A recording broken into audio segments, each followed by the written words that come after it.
Drama serial कैसी तेरी खुदगर्जी में आखिरकार बाबा साहिब ने शेरू को महक को मारने की सुपारी दे ही दी। उधर आसिन की मां निदा के ऊपर बहुत ज्यादा जुल्म कर रही है। आने वाली किस की मुकम्मल कहानी में आप सभी दोस्त देखेंगे। शमशेर बहुत ज्यादा परेशान रहना शुरू हो चुका है क्योंकि इस बार उसने अपनी माँ का चेहरा भी नहीं देखा, सिर्फ और सिर्फ दिलावर साहिब की वजह से। यूं घर में हर वक्त रो रहा है। महक उसे हौसला देने की कोशिश कर रही होती है। शमशेर बहुत ज्यादा परेशान हो चुका है, यहाँ तक के अकेला बैठा होता है। सीढ़ियों के ऊपर से महक आ जाती है। महक को शमशेर कहता है कि मैं मामा की जिंदगी में कुछ कर तो पाया ही नहीं, अब तो सारी जिंदगी मैं अफसोस ही करूंगा। लेकिन महक शमशेर को भरपूर हौसला दे रही है कि जो कुछ भी हुआ इसका सारा का सारा गुनाह दिलावर साहिब को ही होगा। आपने तो पूरी कोशिश की लेकिन जो खुदा को मंजूर। यहाँ पर शमशेर रोना शुरू कर देता है। महक शमशेर को कहती है कि आप तैयार हो जाएं और तैयार होकर कब्रिस्तान भी जाएं ताकि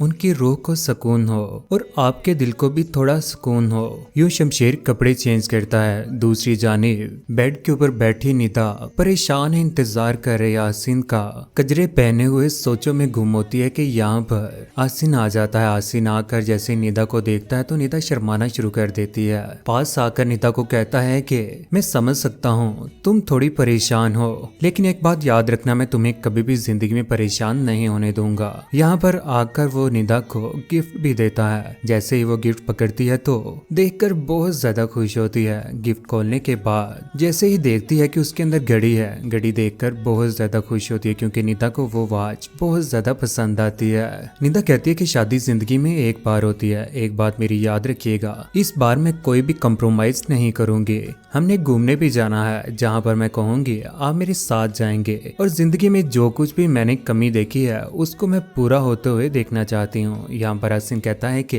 निदा मैं आपकी हर बात मानने के लिए तैयार हूँ, जो भी तुम कहोगे उसके ऊपर मैं पूरा उतरूंगा। आई नो के तुम्हारे ख्वाब कुछ और थे और मेरे ख्वाब कुछ और, लेकिन अगर तुम और मैं मिलकर ख्वाब देखेंगे ना तो वो तवील तक जरूर पहुंचेंगे। ये बात सुनने के बाद निदा भी खुश होती है कि वाकई उसे मोहब्बत करने वाला शौहर मिला है और इस बार निदा भी आसिन का भरपूर साथ देगी। लेकिन कैसे, इन दोनों को अंदलीब कभी भी खुश नहीं रहने देगी। रात गुजरने के बाद जैसे ही सुबह होती है निदा को जरा भी खुश नहीं रहने देगी और उसे कहेगी कि घर के सारे काम अब तुम्हारी ही जिम्मेदारी है। बर्तन धोना, कपड़े धोना, काम करना अब तुम्हारे सबूत है। ये बात सुनने के बाद आगे से निदा भी परेशान हो जाती है। उसने तो कभी अपने घर में भी कोई भी काम नहीं किया। ख्वाब वो एक गरीब घराने से थी, लेकिन उसके माँ बाप ने उसके नाज नखरे अच्छे तरीके से उठाए थे, किसी किस्म की भी उसे कोई भी परेशानी ना आने दी। और जब वो सो रहे होते हैं तो जोर जोर से दरवाजा खटखटाना शुरू कर देती है अंदलीब भी।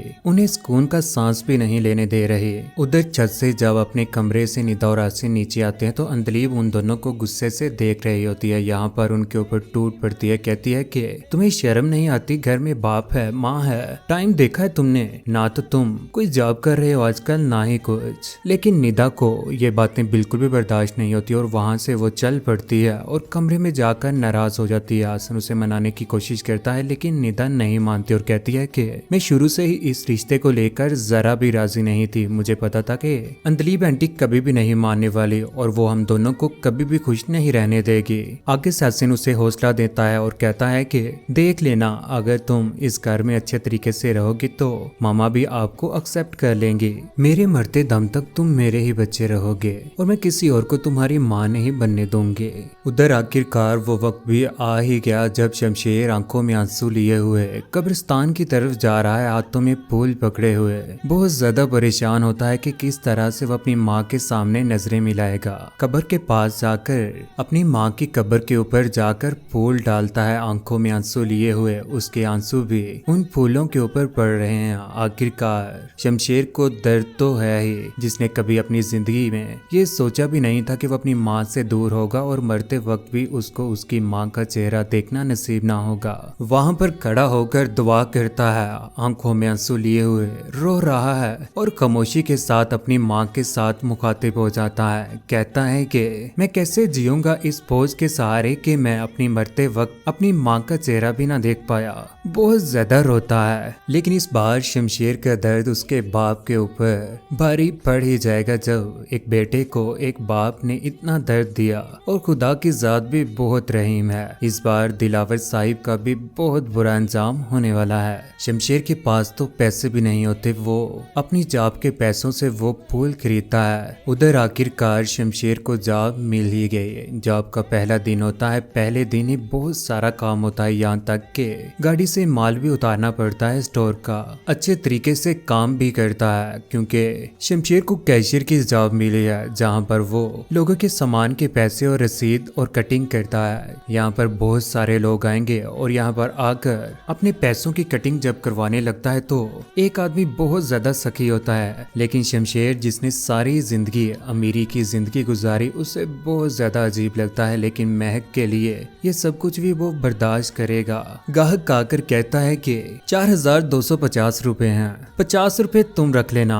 आखिरकार शमशेर वो 50 रुपए अपनी पॉकेट में डाल लेता है और सोचता है कि वाकई ही उसे पैसों की जरूरत है और खामोशी के साथ उसको बिल पकड़ाता है। शमशेर को वहाँ पर मालिक की भी अच्छी खासी बातें सुनने को मिलती है और ओवर टाइम में दूसरा काम भी करता है। दूसरी जानिब बाबा साहिब के दिल में आग जल रही है शमशेर को लेकर के। वो महक के साथ आजकल रह रहा है और वो भी खुशी के साथ अपनी मर्जी के साथ उनके ख्वाब पूरे होने जा रहे हैं क्योंकि शेरू आखिरकार आजाद हो ही गया। आजाद होते ही कदमों में आकर दिलावर साहिब के गिर जाता है। आकर कहता है कि मालिक मुझे माफ कर दीजिए, मुझसे जो भी गलती हुई उसका खमियाजा भुगतने के लिए मैं तैयार बैठा हुआ हूँ। यहाँ पर बाबा साहिब भी बोल पड़ते हैं, कहते हैं कि मैं तुम्हें कभी भी माफ नहीं करूंगा, तुम्हारी वजह से ही आज मिनाज इस दुनिया में नहीं रही। इस बार मेरा काम तुम्हें करना ही पड़ेगा। और उस लड़की को कत्ल करने का दोबारा से हुक्म बाबा साहिब शेरू को दे ही देते हैं। कहते हैं कि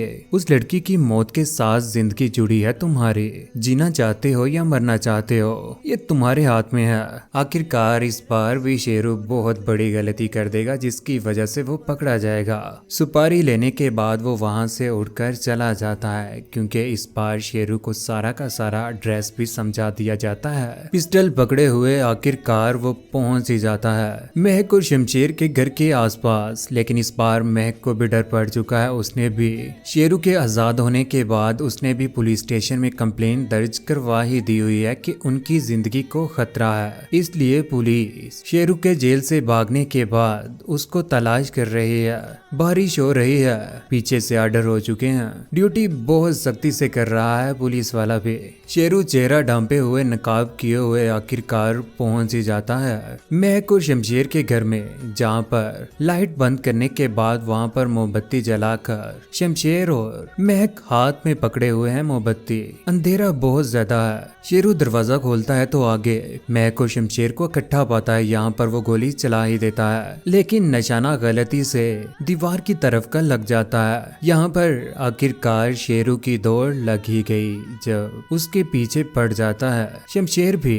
पुलिस भी इस बार पूरी इन्वेस्टिगेशन कर रही है। घर के चारों तरफ पुलिस थी लेकिन वहां से भी शेरू भाग निकलता है लेकिन पीछे पीछे पुलिस है। इस बार शेरू के पीछे पीछे आखिरकार पुलिस भी पहुंच ही जाएगी बाबा साहिब के उस डेरे के ऊपर जहां पर उसने और भी गुंडे पाले हुए हैं। यूं बाबा साहिब और शेरू दोबारा से पकड़े जाएंगे और यहाँ पर शेरू दोबारा से बोल पड़ेगा कि ये जो कुछ भी मैं करने गया था इसका सारा का सारा जिम्मेदार बाबा साहिब ही हैं। ये क्या बकवास कर रहा है तू, ये झूठ बोल रहा है। यहाँ पर आखिरकार दिलावर साहिब भी इस बार सलाखों के पीछे जाने वाले हैं शेरू के साथ ही।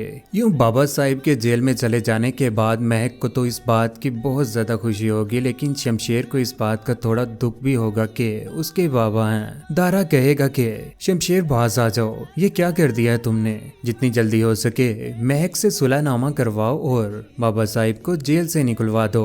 यहीं पर मीडिया वाले और सारे रिपोर्टर भी पहुंच जाते हैं डेरे के ऊपर। वहां पर तफसीलात पूछी जाती हैं दारा से लेकिन दारा क्या जवाब दे, वहां से भाग पड़ता है। लेकिन कौन कौन चाहता है कि बाबा साहिब और शेरू को सजाए मौत हो जाए जिस तरह से उन्होंने महक और शमशेर को इस बार तंग किया है। निदा और आसिन को एक दूसरे के साथ खुश कौन देखना चाहता है और महक भी शमशेर के साथ मोहब्बत करना शुरू हो चुकी है। ये मोहब्बत देखकर आप सभी दोस्तों को कैसा लगा नीचे कमेंट सेक्शन में अपनी मोहब्बत भरी राय का इजहार जरूर कीजिएगा। चैनल को सब्सक्राइब करने के बाद बेल का बटन जरूर दबाइएगा। अपना ख्याल रखिएगा, दुआ में याद रखिएगा। अल्लाह हाफिज।